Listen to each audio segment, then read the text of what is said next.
우리는 흔히 내 현실이 이렇다, 내 현실이 정말 말이 아니다, 또한 상대편을 향하여서 너의 현실을 직시해라, 네가 이런저런 일을 할 때가 아니라 너의 현실을 직시하고 그 현실대로 살아라. 또 어떤 이야기는 듣습니까? 송충이는 솔잎을 먹어야지라는 그런 이야기들을 듣게 되어집니다. 이런 현실을 직시하라는 이 말은 절대적이고 필연적인 것으로 받아들이게 되어지면 우리의 삶은 불행해지게 되어진다는 것입니다.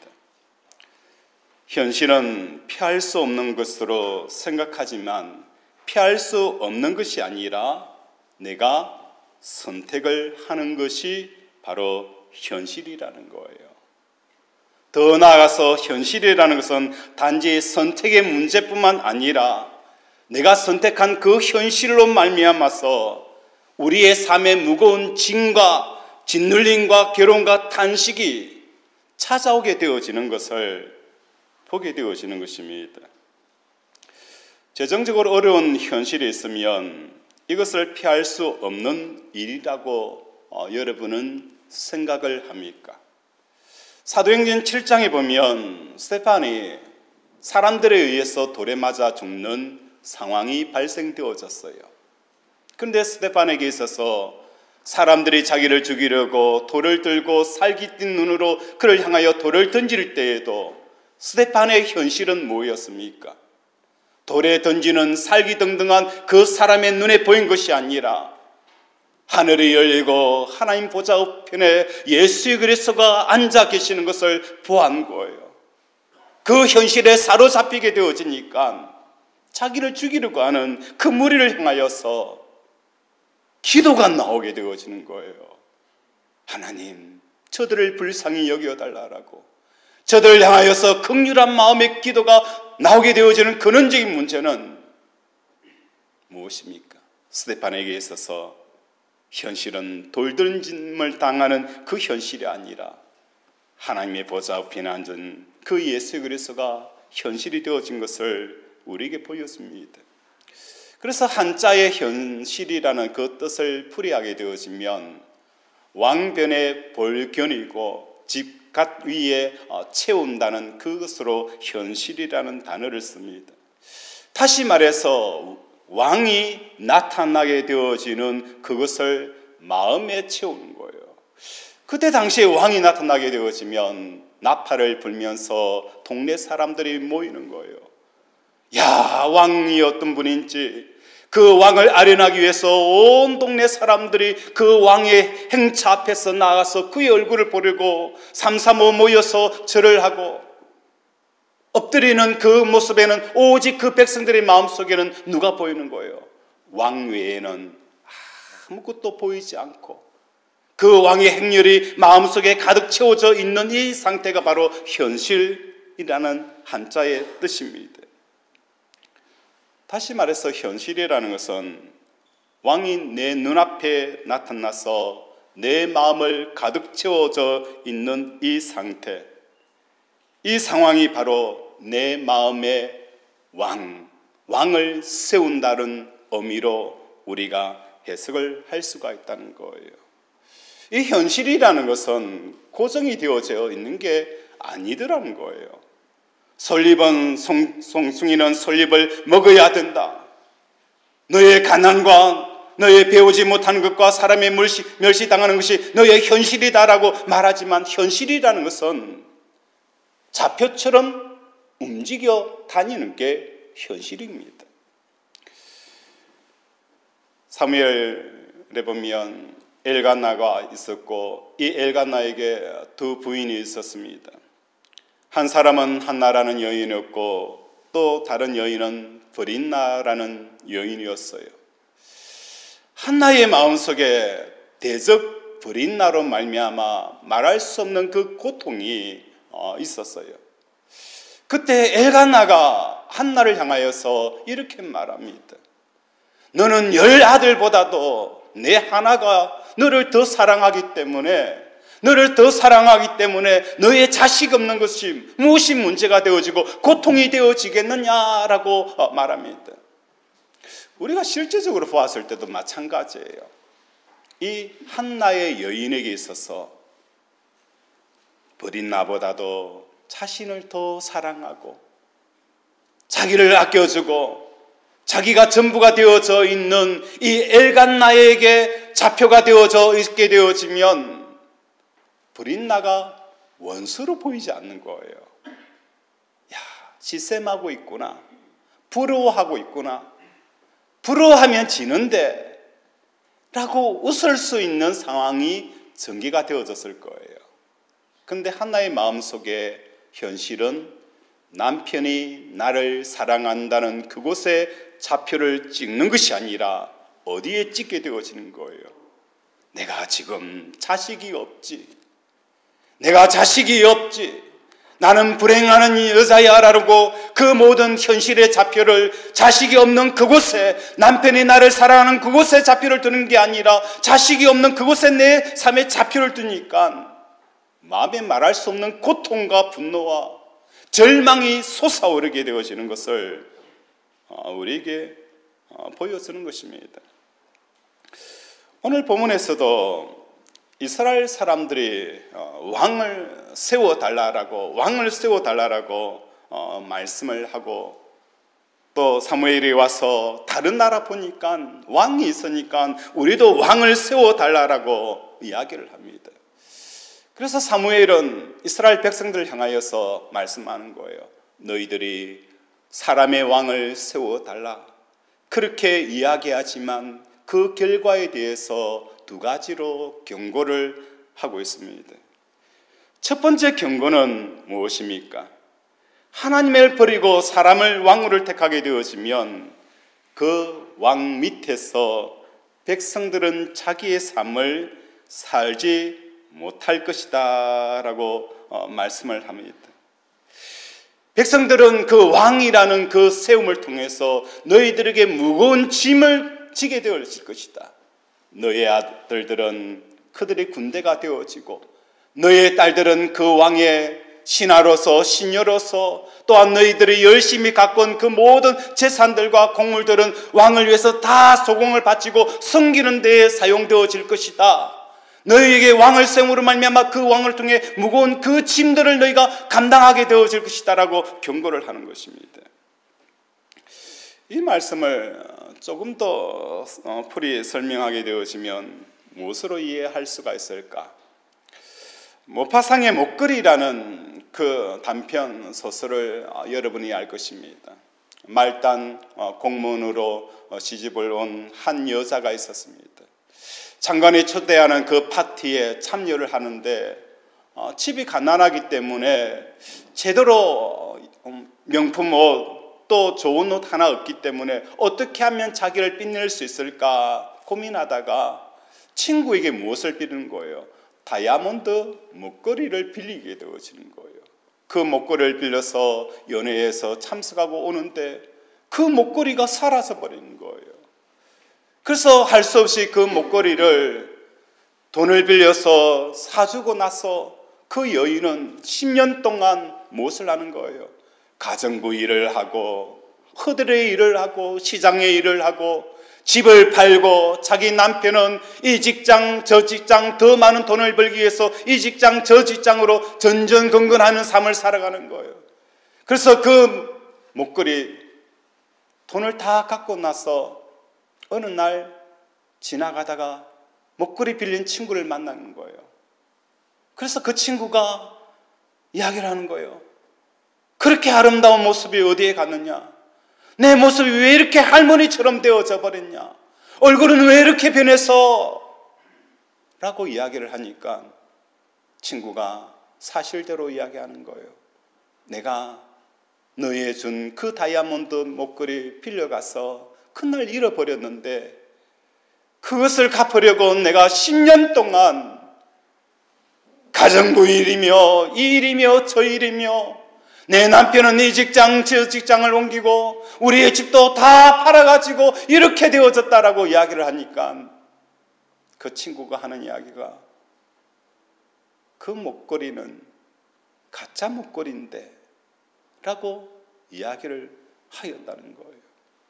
오늘 이 여인의 어리석음이 우리의 삶도 마찬가지인 거예요. 우리가 왕으로 삼은 그 왕을 통해서 우리의 인생의 무거운 짐 가운데 분명히 눌리고 또 눌리는 것을 알면서도 우리에게 왕을 세워달라고 이스라엘 백성들이 요구를 하는 것입니다. 뿐만 아니라 하나님께서는 18절에 이렇게 경고합니다. 우리 함께 읽겠습니다. 18절 시작.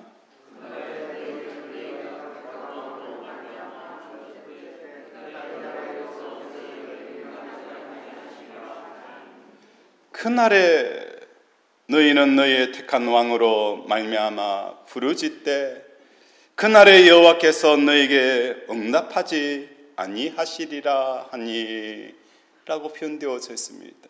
우리 하나님은 우리의 신음소리도 들으시는 하나님이십니다. 우리의 신음소리도 들으시고 이스라엘 백성들이 애굽에서 그 노역의 고통 가운데 부르짖을 때에 하나님이 들으셨습니다. 그런데 하나님께서는 너희가 택한 왕으로 말미암아 부르짖을 때 하나님 살려주세요, 하나님 긍휼히 여겨주세요 라고 그 부르짖을 때에 하나님께서 뭐라고 말씀하는 거예요? 내가 응답하지 아니하겠다, 응답하지 아니하겠다라고 말씀을 하는 거예요. 왜 하나님께서 응답하지 않게 되었습니까?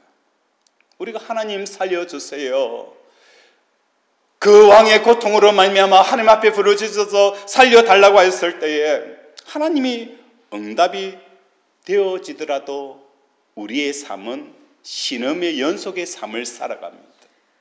응답이 되어지지 않더라도 신음의 연속의 삶이고, 응답이 되어지고 문제가 해결되어지더라도 우리의 삶은 신앙의 신음소리가 나게 되어지는 거예요. 해답은 무엇입니까? 왕을 교체하셔야 되는 거예요. 왕을 교체하지 아니하고 끊임없이 그 왕으로 말미암아 무거운 짐을 부르짖을 때에 하나님께서 응답하지 않는 이유가 바로 여기 있는 거예요. 왕을 교체하지 않는 한 우리 인생의 무거운 짐은 결코 벗어지지 않습니다. 수고하고 무거운 짐진 자들아, 그 모든 짐을 다 내려놓고 예수 그리스도에게 맡길 수 있는 것은 그 짐의 규정을 바꾸는 저와 여러분이 되지 않으면 참 힘이 없다는 것을 우리에게 말씀을 하는 것입니다. 7절에 보면, 8장 7절에 보면 두 번째 경고의 메시지가 있습니다. 너희가 왕으로 삼은 그 택한 왕을 섬기는 것은, 세우는 것은 곧 무엇을 한 것이다 라고 표현합니까? 하나님을 버린 것이다 라고 표현합니다.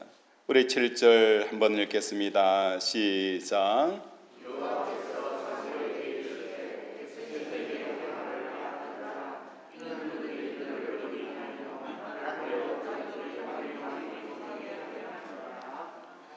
왕을 세운다는 그것은 하나님, 우리가 하나님을 섬기지 않는 것도 아닌데 그게 무슨 문제가 되어집니까? 우리가 제사도 드리고 하나님도 잘 섬기는데 왕을 세우는 게 왜 하나님을 버린 것입니까? 이해가 되어지지 않을 수가 있습니다. 그런데 왕이라는 그 개념을 우리가 알게 되어지면 하나님을 버리는 것이, 내가 세운 왕이 하나님을 버리는 결과를 가져오게 되어진다는 것을 알게 되어진다는 것입니다. 우리가 내 사업에 어려움이 찾아오면 내 삶의 현실은 무엇입니까? 지금 내가 사업장에 돈이 없다. 이것이 내 마음으로 가득 채워지는 것이 있고 뭐가 되어지는 거예요? 돈이 내 마음의 왕이 되어지는 거예요. 내가 돈 없음을 왕으로 세우는 거예요. 내 자녀가 취업되어지지 아니하고 내 자녀가 이런저런 문제가 내 마음속에 가득 채워져서 오직 내 자녀밖에 보이지 않고 주위에 아무것도 보이지 않는, 하나님의 살아계심도 전혀 느끼지 않고 보이지 않는 이 상태는 곧 무엇을 말하는 거예요? 자녀를 나의 왕으로 삼은 결과라는 거예요. 내 몸이 병이 들어서 고통 가운데 있을 때에 남편이 이야기합니다. 힘내. 내가 있지 않아. 내가 옆에 있지 않느냐. 그렇게 그렇게 하여서도 여전히 남편이, 아내가 자기의 병으로 말미암아 고통하고 신음하면은 남편의 위로가 크게 보입니까? 자기의 이 병듦이 왕이 되어진 거예요. 자기의 병듦을 왕으로 삼아 있는 이 상태, 이것이 바로 우리가 왕으로 삼는 이 어리석음들을 자행을 하게 되어진다는 거예요. 이것을 좀 더 구체적인 상황을 살펴보게 되어지면 사무엘상 13장 5절에 보면 블레셋 사람들이 이스라엘과 싸우려고 모였는데 병거가 3만이요 마병이 6,000명이요 백성들의 해변의 모래같이 많더라. 이스라엘 사람들이 위급함을 보고 절박하여 굴과 수풀과 바위틈과 엄밀한 곳과 웅덩이에 숨으며 라고 말씀합니다. 사울 왕의 현실의 좌표는 어디에 두고 있을까? 사울 왕의 현실의 좌표를 어디에 두고 있을까? 사무엘상 13장 5절에는 이렇게 말씀합니다. 사무엘 왕이 좌표를 두고 있는 그 현실은 하나님은 이스라엘의 병거요 마병이시니라. 하나님은 나의 산성이요 방패요 지극히 큰 상급이라는 그곳에 좌표를 둔 것이 아니라 블레셋의 그 많은 군대들, 4만 병거가 4만이요 마병이 6천이요 또한 블레셋 사람들의 그 수가 모래처럼 많은 그곳에 그의 마음의 좌표를 그곳에 두니까 블레셋의 그 모든 군대가 사울의 왕에게 뭐가 되어지는 거예요? 왕이 되어져 버리는 거예요. 왕으로 세우게 되어지는 거예요. 또한 이 상황을 보면서 사울 왕의 마음속에 이스라엘 백성들이 사기가 떨어지며 여기저기서 탈영병이 생기는 그 상황을 무엇으로 삼는 거예요? 왕으로 삼게 되어지는 거예요. 왜 사무엘은 왜 이렇게 늦게 오지? 왜 시간에 맞춰 오지 않지? 그곳에 현실의 좌표를 두니까 결국 무엇을 하는 거예요? 제사도 자기가 드려버리는 결과를 가져오게 되어졌다는 것입니다. 사울 왕의 만의 문제일까요?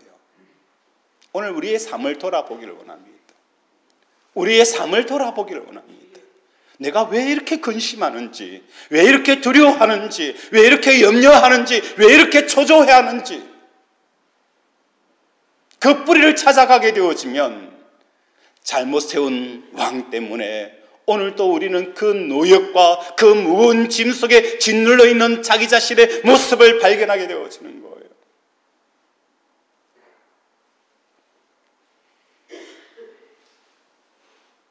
사울 왕은 주어진 환경과 상황을 왕으로 삼았습니다. 우리 권속들은 살아계신 하나님 앞에 우리의 현실의 좌표를 두고 하나님을 향하여서 나아가는 저와 여러분이 되어지기를 바랍니다. 세 번째 우리의 주시는 메시지는 무엇입니까? 급박하게 돌아가는 절박한 상황을 현실로 받아들이는 것은 모든 사람들의 공통된 특징입니다. 블레셋이 쳐들어온 이 상황 가운데 사울이 처한 것은 하나님 앞에 번제를 드렸습니다. 그렇다면 다른 종교에서는 어떻게 행하고 있을까? 이 블레셋이 쳐들어온 것처럼 인생의 블레셋이 쳐들어왔을 때에 사울 왕은 번제를 드리고 또한 불교에서는 불상 앞에서 절을 할 것이고 무속인은 굿을 하였을 것입니다. 이런 차이가 선민과 이방인, 하나님의 자녀와 믿지 않는 사람과의 구별을 할 수 있느냐? 그건 구별을 할 수 있는 게 아닙니다. 진짜 구별이라는 것은 무엇을 말하는 것입니까? 번제의 삶을 사는 것입니다.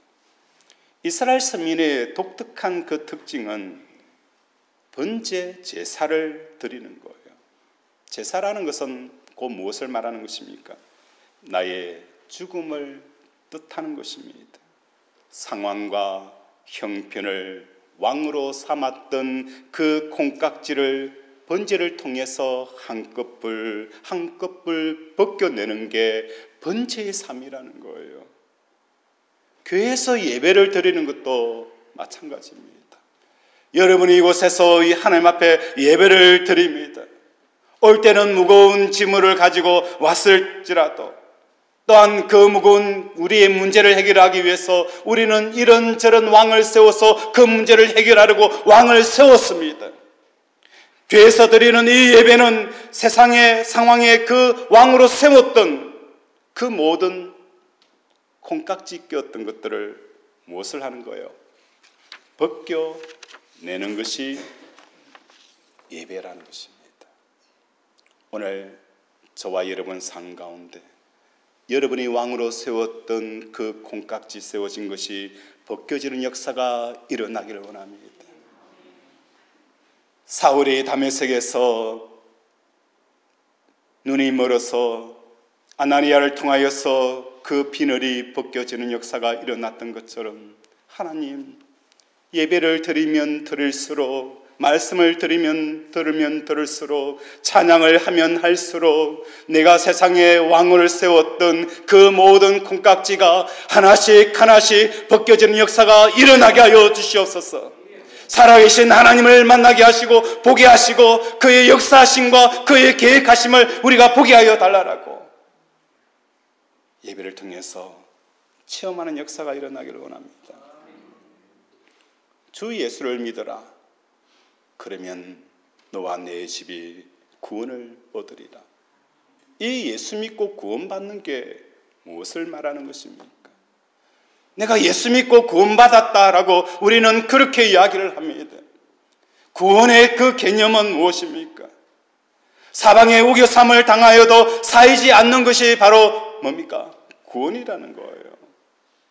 내가 예수 믿고 구원받았더니 배우지 못한 것이 천추의 한이 되어졌는데 이제는 예수 복음을 통하여서 내 배우지 못한 것이 전혀 내 인생의 기쁨과 행복에 전혀 문제거리가 되어지지 않는 이 상태가 뭐예요? 구원받은 상태라는 거예요.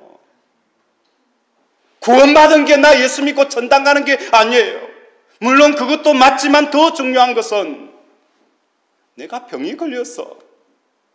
나는 너무 불행해. 병이 걸렸든 걸리지 않든 나의 행복과 기쁨에 전혀 상관이 없는 이 상태가 되어지는 게 뭡니까? 구원이라는 거예요. 이게 뭡니까? 잃어버린 왕을 회복하는 삶이라는 것입니다. 남들이 인정해 주든 인정해 주지 않든 크게 문제가 되어지지 않을 정도로 우리는 그것 때문에 섭섭하고 그것 때문에 힘들고 그것 때문에 죽을 것 같은 이 상황이 그것이 전혀 문제가 되어지지 않는 상태가 바로 예수 그리스도의 복음이 여러분 심령 속에 들어간 상태인 거예요. 가난한 자들에게 복음이 전거되어진다는 것은 가난이 전혀 문제되어지지 않는 상태가 되어지는 걸 우리는 구원받았다라는 거예요. 사람의 관계성 가운데서도 마찬가지입니다. 사람들에게 사랑을 받고 존경을 받는 것도 참 좋습니다. 그렇지만 사람에게 멸시를 당하고 인정받지 못하는 것도 저는 제 인생을 돌아보면서 참 감사가 되어지는 거예요.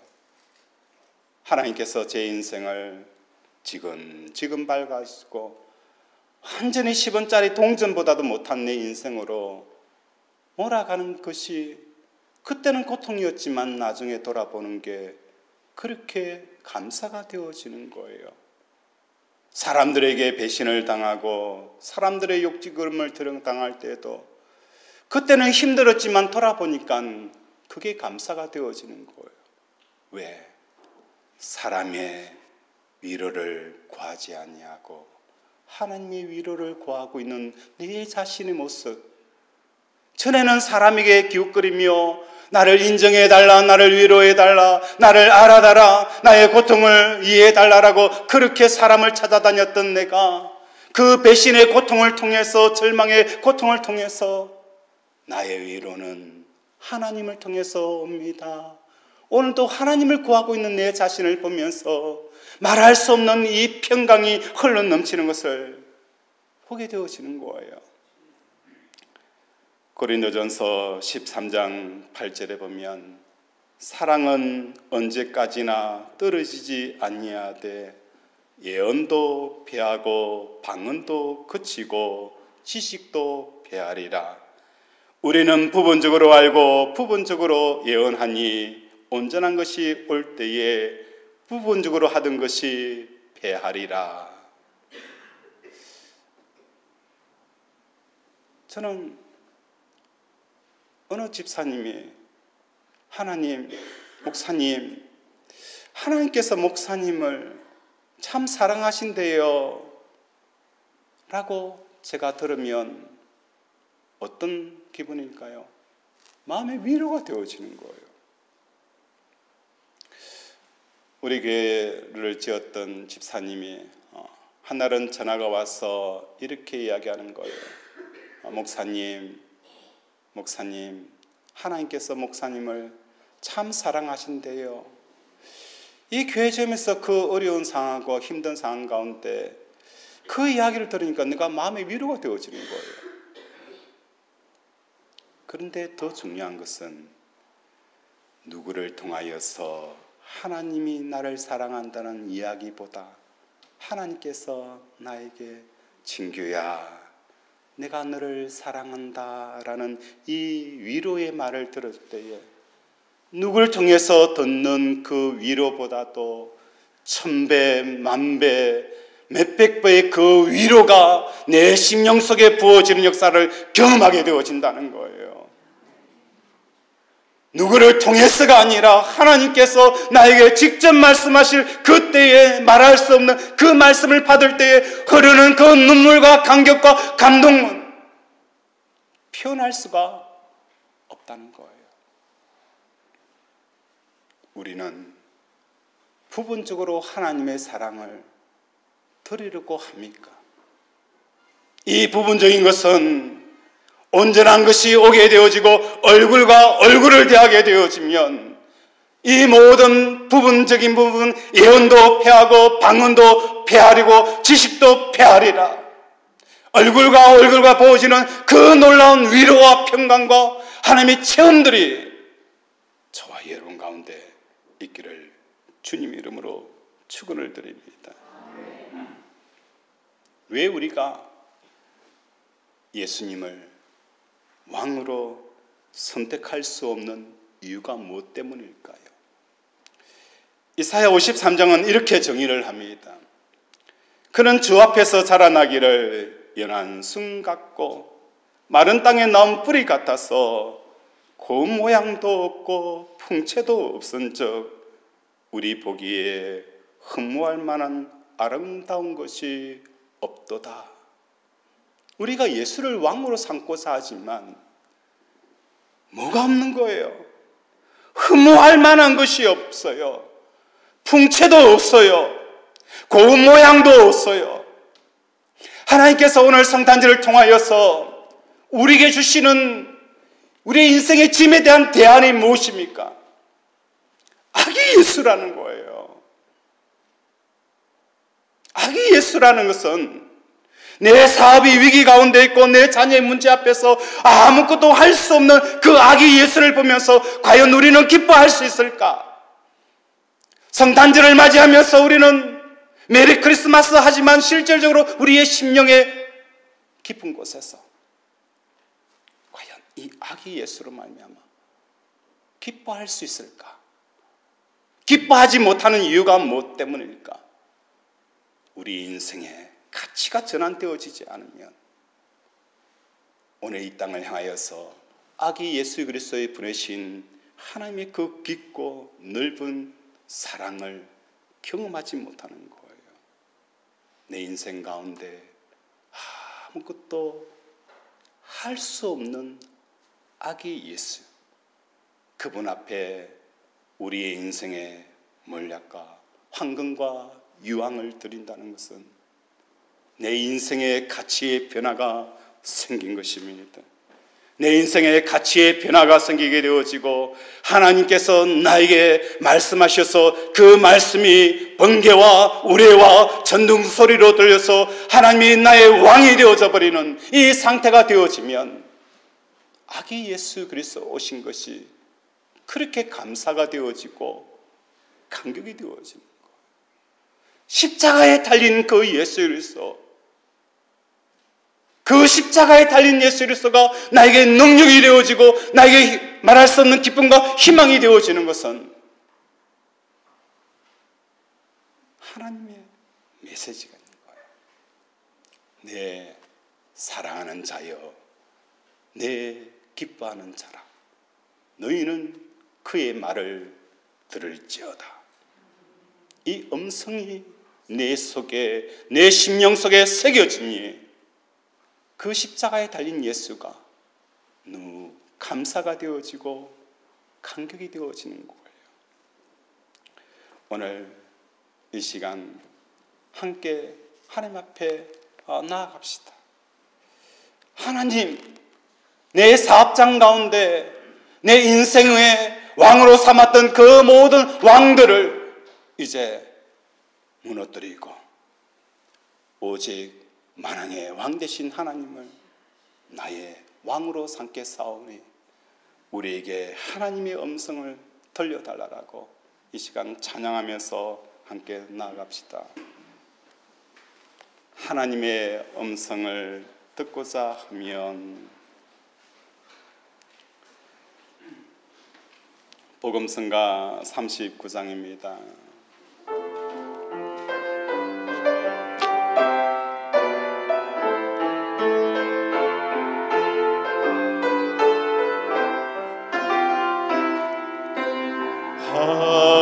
하나님의 음성은 듣고 찾기도 하면 귀를 기울이시고 내 기도를 들어주신다네. 깊은 웅덩이와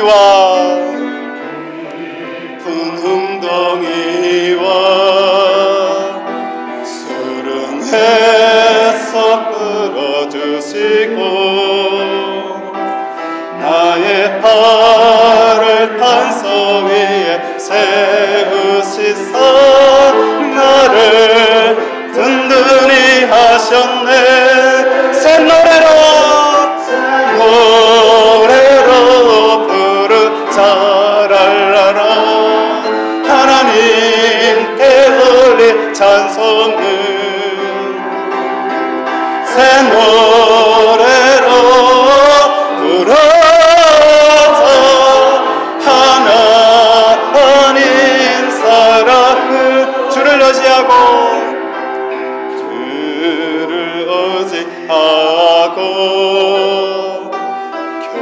교만하지 않으며 거짓에 치우치지 아니하면 복이 있으리라. 여호와 나의 주는 크신 권능의 주라. 주의 거친 권능으로 우리들을 사랑하여 주시네. 새 노래로